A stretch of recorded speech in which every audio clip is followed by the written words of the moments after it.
जय सत्यम सिद्धानंद गुरुजी।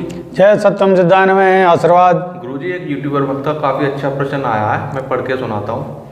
जय सत्यम सिद्धाय नमः। प्रणाम गुरुजी, मैं आपका भक्त वैभव चौबे, बालाघाट मध्य प्रदेश से। मेरे कुछ प्रश्न हैं जिनके उत्तर आप अपने वीडियो में देने की कृपा करें। प्रश्न 1, जैसा कि आजकल यूट्यूब पर जानकारी दी जा रही है कि हमें हमेशा ही गहरी सांस लेनी चाहिए, लेकिन कार्य आदि करते वक्त और बात करते वक्त यह संभव नहीं होता और कई बार ऐसा लगता है जैसे हम हमेशा ही भस्त्रिका कर रहे हों। साथ ही कहा जाता है कि 1 मिनट में जितनी कम सांसें लेंगे उतनी ही आयु बढ़ेगी। क्या यह बातें सच हैं और सांस लेने का सही तरीका क्या है? प्रश्न 2, हमें कितनी देर सोना चाहिए और किस पोजीशन में सोना चाहिए? यूट्यूब पर इस विषय में भी कई वीडियो हैं जिसमें कोई कहता है सीधा सोएं, कोई कहता है दाएं या बाएं सोएं। कृपया इस विषय पर प्रकाश डालें। गुरुजी को मेरा प्रणाम व निवेदन। धन्यवाद। जय सत्यम सिद्धाय नमः। जय सत्यम सिद्धानंद भक्त आशीर्वाद। इसमें 2 प्रश्न हैं इसके। एक प्रश्न था कि अधिकतर जो सांस गहरे लेने चाहिए, इस विषय को लेकर। देखो, गहरे तो आप ले नहीं सकते, क्योंकि जितने गहरे लोगे तो इसके 2 हैं। अगर आप देखोगे चित्त की एकाग्रता के लिए जितना सूक्ष्म सांस होगा उतना ही जो है आपका मन एकाग्र होगा, क्योंकि समाधि के लिए जितना अपने सांस को कम किया जाता है, ना कि सांस को अधिक किया जाता है। तो यहाँ अधिक अर्थ और कम अर्थ का गलत उपयोग किया गया है। जैसे कि हम सांस मतलब गहरे लें, ये अधिक गहरा लेना हो गया, या हम मतलब उसी की मात्रा कम करें, जिससे जो है जैसे एक ही सांस में हमने बहुत सारे सांसों का पाठ कर लिया, तो इससे जो है हमारी चित्त की एकाग्रता, जो कि हम वैसी सामाजिक तौर पर चल रहे हैं, वो भंग हो जाती है। ये ध्यान रखो। आप सड़क पर चल रहे हैं, गहरे सांस लेंगे, जो चित्त की एकाग्रता है, जो आप विचार कर रहे हैं, वो सब आपकी भंग हो जाएगा। नतीजा जो आप सब्जेक्ट सोच रहे हैं या आप बाइक पर चल रहे हो, तो वो जो डिसीजन पावर है वो आपकी गड़बड़ा जाएगी और आप जो है हानि उठकर बैठोगे अपने उसको। अब आता है कि गहरे कैसे लें, तो केवल साधना के समय पर ही जितना तुम्हें साधना धीरे धीरे बढ़ानी चाहिए। पहली बात तो यह है कि अचानक ये नहीं बढ़ा दिएगा, आज 100 कल 50 फिर 200 फिर 50 या 100, इस तरीके से नहीं करना चाहिए। तो ये जो है वर्षों की साधना होती है, और इसमें मंथली अब जो है साप्ताहिक और फिर मंथली बढ़ाते चलेंगे। मतलब 365 दिन के अंतराल को रखकर, जैसे 365 दिन होती हैं, तो 365 दिन के एवरेज से नहीं बढ़ाओगे, इसमें 365 दिन में लगभग 100 की सांस मात्रा आपकी बढ़ेगी। और जिन्होंने इसमें जीवन ही दे रखा है, तो वो सुबह की 25 मतलब भस्त्रिका, और मतलब जैसे होगी कि 25 भस्त्रिका 1 कुंभक, जिसमें त्रिबंध भी लगाना है, समझे कि 25 भस्त्रिका करी। अब वो चाहे धीमे करो और चाहे तेज करो, उसके बाद रुक कर थोड़ी देर बाद में और फिर प्राणायाम, गहरा सांस लेना और रोकना और फिर धीरे से छोड़ना। फिर दोपहर के टाइम 25 भस्त्रिका करनी, फिर एक रुकना, थोड़ी देर मतलब आराम करना फेफड़े को, क्योंकि फेफड़ा थक जाता है। थके हुए फेफड़े पर आप कुंभक करोगे तो अधिक देर नहीं टिकोगे, नतीजा आपको फिर जो है सांस रोकने में परेशानी होगी और कार्बन डाइऑक्साइड फिर जल्दी जल्दी बन जाएगी, क्योंकि शरीर आपका काम कर रहा है, चित्त व्यथित हो चुका है, रुकेगा नहीं, और नतीजा होगा आप जो है फौरन ही सांस को छोड़ दोगे, क्योंकि उसका जो फुसफुस है, मतलब जो हमारे फेफड़े, तो उसके जो पंप हैं वो ऐसा काम करेंगे। दूसरा, ज़्यादा गहरे सांस लेते रहोगे पूरे दिन, तो जो ये इसकी सर्किल है, जो इसका सिस्टम है, वो स्थिर हो जाएगा, उसमें ढीलापन आ जाएगा और आप अपने सांस को बीच में लेना भूल जाओगे और पता चलिए आपको हार्ट अटैक पड़ जाएगा। ये ध्यान रखें, क्योंकि हृदय की गति उसी हिसाब से बन रही है, हमारा शरीर उसी अनुपात से बना हुआ है। पहली बात तो आपको कैसा करना है कि 25 भस्त्रिका सुबह, 25 दोपहर, 25 सायं, 25 रात्रि, इस तरीके से उनके लिए जो बहुत अधिक प्राणायाम करने के अभ्यासी हैं, तो इन चारों में, 4 समय के उसमें प्राणायाम में 4 कुंभक हो गए आपके, बस 4 कुंभक। कुंभक तो रिजल्ट है, ये ध्यान रखो। ये नहीं कि आप कुंभक के बढ़ाने से आपका कुंभक बढ़ जाएगा, ये ध्यान रखनी है। कुंभक के बढ़ाने से नहीं होगा, ऑक्सीजन को बढ़ाने कर एक समय में फिर 1 कुंभक बढ़ाना है। धीरे धीरे आपके जो 4 कुंभक जो हैं, ये एक तरीके से स्टोरेज होते चले जाएंगे। फिर आप कोई भी जब आपके शरीर में ये सामर्थ्य आ जाएगी कि आप जो है इधर उधर का वैसा इसमें भोजन नहीं करें जो गैस संबंधित हो, कि आप कुछ ऐसे पटाखे खा रहे हैं या ऐसा भोजन खा रहे हैं तो उसके, या ऐसा दूध, भैंस का दूध पी रहे हैं जो वैसी कुट्टी खाती है, तो नतीजा जो है इसमें बड़ा ध्यान है। तो आज के टाइम में प्राणायाम की साधना करनी बड़ी टिपिकल है। तो संक्षिप्त में प्राणायाम इस तरीके करना आसान है, और बहुत गहरे समाधि वाले, हठयोग वाले जो कुंभक है उनको करके साधना करनी बड़ा टिपिकल है, और इसमें सफलता की जगह विफलता ज़्यादा आएगी।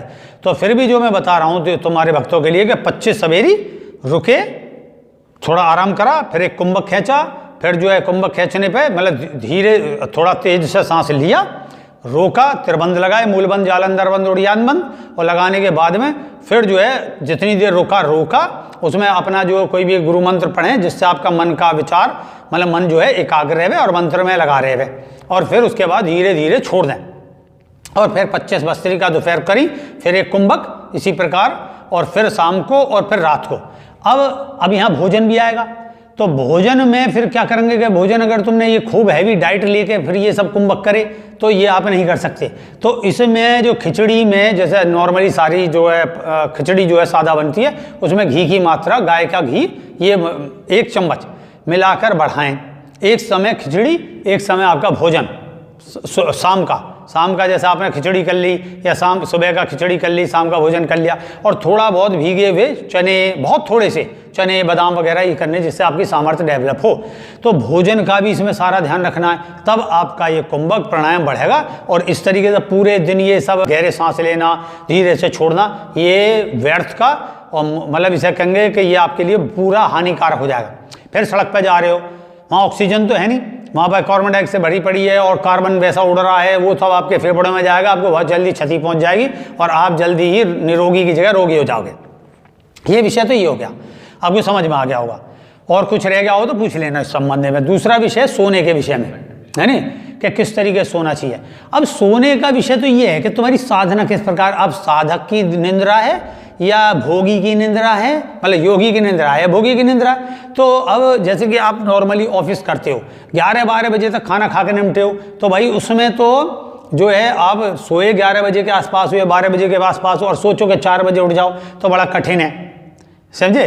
तो फिर उसमें तो आपकी निंद्रा जो है 7-8 बजे तक रहेगी, और फिर ऑफिस जाओ, फिर साधना भी करनी, तो ये तो है नहीं। फिर उसके लिए आपको जो व्यवहार बदलना होगा, आप 9-9:30 बजे तक सो जाएं, तब आप जो है आपकी निंद्रा उठ खुलनी चाहिए 9 बजे के एवरेज से लगभग 4 बजे के आसपास। 4 बजे निंद्रा खुल गई, आपने शौच वगैरह करके फिर अपनी साधना करें, ये विषय हो गया। और वैसे नॉर्मली अगर देखें तो 5 घंटे की नींद पंच तत्व के आधार पर बिल्कुल परफेक्ट होती है, क्योंकि 5 घंटे की नींद में 1 घंटे के एवरेज से एक तत्व, पहले घंटे में पृथ्वी तत्व, दूसरे घंटे में जल तत्व, तीसरे घंटे में जो है अग्नि तत्व, और चौथे घंटे में वायु तत्व, और 5वें घंटे में आपका आकाश तत्व। इस तरीके से 5 तत्व जो है आपके जो शरीर को रेस्ट देती हैं, ये संतुलित होती हैं। और इससे कम में 3 घंटे करोगे या 8 घंटे करोगे तो उसमें 5 घंटे के बाद दूसरा तत्व आएगा, तो उस तत्व के बाद दूसरा तत्व रह जाएगा, तो उससे फिर स्वर साधना पे इफेक्ट पड़ता है। ये है। तो अब आ गया किस तरीके से सोएं और कौन से स्वर से सोएं। तो अगर आप जैसे जाड़े हैं और जाड़े हों या गर्मी भी हो और देर से भोजन कराएं, तो आप सूर्य स्वर चलेगा, मतलब तो आप किस कवर लेफ्ट, उल्टे हाथ की तरफ लेटें थोड़ा सा, और हल्के से घुटने मोड़ेंगे और पूरा सेंटर सीधा रहे, मतलब ये ऐसे जैसे कि अक्सर टेढ़ा रहता है, इस तरीके से रहेगा, पैर हल्के मुड़े हुए। और आपका जो है तकिया अगर इस्तेमाल करते हो तो थोड़ा छोटा तकिया करें, मतलब थोड़ा कम रहे, भारी ऊंचा तकिया ना हो, और हाथ का तकिया भी लगा सकते हैं, ये विषय है। और अगर आप जो है जैसे 9-1 बजे खाना खा लिया तो आप जो है, और आपका या 6 बजे खाना खा लिया और आपका बीच का गैप है लगभग 2-2.5 घंटे, तो आप लगभग जो है आपका भोजन पच चुका है। और पच चुका है तो उसमें सूर्य स्वर की इतनी ज़्यादा जरूरत नहीं पड़ती है, तो उसमें स्वाभाविक अपने आप ही भोजन पचने के उपरांत आपको वही स्वर चलता हुआ मिलेगा, तो आपको स्वर बदलने की जरूरत नहीं है। फिर भी आपको ऐसा है कि सहज नींद आए तो आप उल्टा स्वर चलाएं, अर्थात आप सीधी करवट लेटेंगे और इसी पोजीशन में थोड़े से घुटने हल्के से साइड में मोड़े और सीधा लेट के हाथ अपने इस तरीके से, ये हो गया। अब जैसे कि आपको योग निंद्रा में जाना है, योग निंद्रा विषय, ध्यान का विषय, तो देखिए ध्यान, जल्दी तो खाना खा लें, हल्का खाना रहे, सीधे लेटेंगे, पैर पे पैर वगैरह ना चढ़ाएं, हाथ यहाँ ना रखें, हाथ बिल्कुल टांगों के पास में, जांघों के पास में रखें, और फिर अपना सीधा सोचते हुए अपना जो भी विषय आपके साधना का करते हुए, तो उसमें सुषुम्ना चलानी बहुत जरूरी है कि आप किसी उस विषय का जैसे चिंतन करोगे, गहरा चिंतन होगा, भोजन पच चुका है तो गहरे चिंतन के साथ ही आपका सुषुम्ना चल जाएगी। सुषुम्ना मतलब दोनों नाक एक स्वर में चलेंगे, तो चलने पर आप जैसे लेटोगे तो आपका मूलाधार में वो सुषुम्ना चल चुकी है, प्राण शक्ति उसमें गति करेगी, नतीजा जो आपका सूक्ष्म शरीर, आपका वैचारिक शरीर जो है आपके बाहर आने के लिए या जो वैसा जगत है सूक्ष्म जगत, उससे संपर्क करने में सहज होगा। ये विषय हो गया। अब जैसे गर्मियों में, तो गर्मियों में अधिकतर क्या है कि ये नहीं कि आपने यहाँ डटक ठोक लें, ये हठ योगियों का विषय था। हमारे इधर रमेश चरानंद थे, वे डटक ठोक के रहते थे पूरे दिन, तो वो उनका इस तरीके 5-5 घंटे के एवरेज से पंच तत्व के बीच में फिर शून्य आता है, कुछ देर सुषुम्ना रहेगी, मतलब हर जैसे मतलब पृथ्वी तत्व से जल तत्व में जब तब्दील होगा, पृथ्वी तत्व पूरा हुआ 1 घंटे में, 1.25 घंटे का एवरेज है, 2.5 घंटे तक का पहर होता है, तो 2.5 घंटे के एवरेज से ही सारा बटा हुआ रहता, मतलब जैसे 12 दूनी 24, तो 12 दूनी 24 2 घंटे से, तो 1.25 घंटे का एक एवरेज रहता है। उस 1.25 घंटे में अलग अलग है लोगों की व्याख्या, लेकिन मैं बता रहा हूँ हमारी साधना का विषय।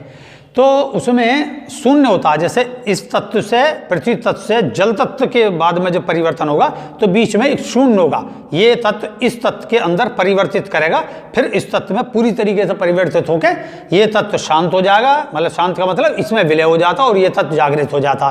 फिर ये तत्व पूरा होगा, इसके 3 स्टेप होंगे, फर्स्ट स्टेप, सेकेंड स्टेप और climax, first step, second head और फिर शून्य में, इस तरीके से होते हैं। सब में 5-5 बीच में चलते रहते हैं, तो समझे।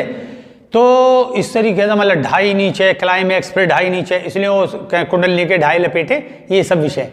तो इस तरीके से 5 तत्व के बीच के बाद में फिर एक शून्य आता बड़ा, सुषुम्ना चलती है, पूरी सुषुम्ना चलेगी, फिर उसके बाद 5 तत्व चलेंगे। ऐसे करके 5 दूनी 10, 5 तिया 15, 5 चौक 20 और 5 पंजे 25, तो 25 तो होते नहीं, 24 घंटे होती। तो वहाँ पर तत्व अगला परिवर्तित मिलेगा, शून्य से बदलकर फिर वो मूल तत्व में अगले दिन के हिसाब से आ जाएगा। तो ये ब्रह्मांड में चलता रहता है, सौर उसके लेके। तो हमें इस तत्व विज्ञान के अनुसार अलग है, तो उसमें 5 के अनुसार रुई लगाई जाती थी, और उसमें भी कुछ पदार्थ होते थे, औषधियाँ होती हैं, उसको मलकर लगा दिया या ना, बहुत हल्का सा घी रुई में, भला ऐसी रुई हो जो धुनी हुई हो और स्वच्छ हो बिल्कुल, और हर बार उसमें थोड़ा सा घी में डाला और अपने जैसे मान लो ये स्वर चलाना है, तो ये बंद कर दिया। बड़ा कठिन होता है साधना, और फिर बैठोगे, फिर ये बगल दाबोगे, जब ये दबेगी, ये दबेगा, तब ये चलेगा इधर का। तो इस तरीके से ये स्वर साधना है, और उसके साथ ये सब बदलना पड़ता है। तो स्वर साधना इतनी भयंकर है, उसे आसानी से सत्य नहीं, गुरु के संपर्क में ही सजती है।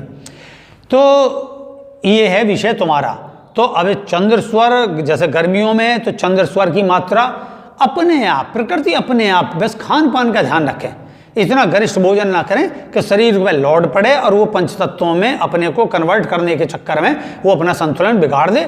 अन्यथा कोई फर्क नहीं है, शरीर अपने आप, और अंड सो ब्रह्मांड, ब्रह्मांड सो अंड, तो वो हमारे अंदर अपने आप परिवर्तित होता रहता है। तो आप इसमें सहज रहें और रेही क्रिया योग करें। रेही क्रिया योग करते में आपको ये नाड़ी वाड़ी नहीं देखनी पड़ेगी, नाड़ी शोधन वगैरह, बस आप आंतरिक उतरना है।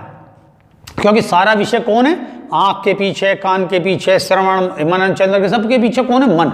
मन को ही हम उपयोग ले रहे हैं, मन को ही हम सारे अपने शरीर के, और हम हमारे शरीर का रूप का कौन सा ध्यान कर रहे हैं? हम अपना।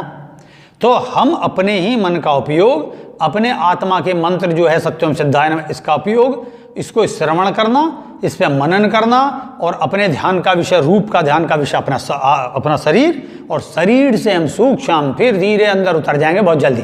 तो ये इतना सहयोग है, इसे करें। और कोई फिर सवाल प्रश्न हो तो जवाब दे दूंगा, जो शेष रह गया हो तो आशीर्वाद के साथ। जय सत्यम सिद्धाय नमः।